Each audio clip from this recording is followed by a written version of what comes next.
Sir చిన్న requesting, ఏ hero అవ్వాలన్నా చిత్రరంగ ప్రవేశంలో అవును ఏ డైరెక్టర్ కూడా డబ్బులు పెట్టండి మిమ్మల్ని హీరో చేస్తాను అని ఏ డైరెక్టర్ గారు అడగలేదా? సార్ నేను ఇందాక చెప్పాను కదా, నేను 19 ఇయర్స్లోనే ఇండస్ట్రీకి ఎంటర్ అయ్యాను. నాకు 19 ఇయర్స్ ఉన్నప్పుడు 2006లో అప్పుడు నాకు ఇది ఎదురైంది. అయితే నేను అప్పుడు 19 ఇయర్స్ అంటే నాకు కూడా మెచ్యూర్ అవ్వలే.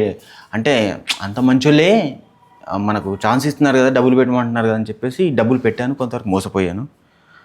స్టార్టింగ్ కాబట్టి అది అనుభవం వచ్చిన తర్వాత నాకు అర్థమైంది, ఓహో నేను మోసపోయాను అనే విషయం నాకు అర్థమైంది. ఆ తర్వాత మళ్ళీ ఇంకా అట్లాంటి పరిస్థితులు చాలా ఆఫీస్లో ఎదుర్కొన్నాను అనమాట. బట్ ఇంకా అక్కడ ఫస్ట్ అనుభవం వచ్చిన తర్వాత ఇంకెక్కడ మళ్ళీ మోసపోలేదు. ఈ డబ్బులు పెట్టడం ఇదంతా కాదులే కానీ మన టాలెంట్ తోటి ముందుకు రావాలి అని చెప్పి తర్వాత అర్థమై ఇంకా మళ్ళీ ఎక్కడ మోసపోలేదు. బట్ చాలా ఎదుర్కొన్నా అంటే కొంతవరకు ఇప్పుడు మీరు అన్నట్టుగా బాగున్నారు కదా, హీరో క్యారెక్టర్ దీంట్లో హీరో క్యారెక్టర్ చేయొచ్చు మీరు డబ్బులు పెడతా అని చెప్పేసి అంతే. నీకు ఇప్పటికి కూడా వస్తుంది, కొంచెం డబ్బులు పెడితే మీరు అడ్జస్ట్ అంటే నేను ఇమీడియట్గా లేదు సరే డబ్బులు పెట్టి. ఇప్పటికి కూడా ఉందా?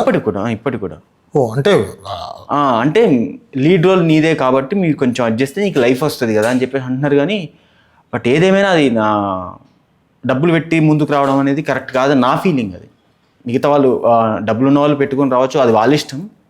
బట్ నాకైతే నేను అట్లా కోరుకోవడం లేదు. నేను డబ్బులు పెట్టడం అనేది నాకు నచ్చట్లే. సూపర్. నాకు నేనుగా నా టాలెంట్తోనే ఎదగాలంతే.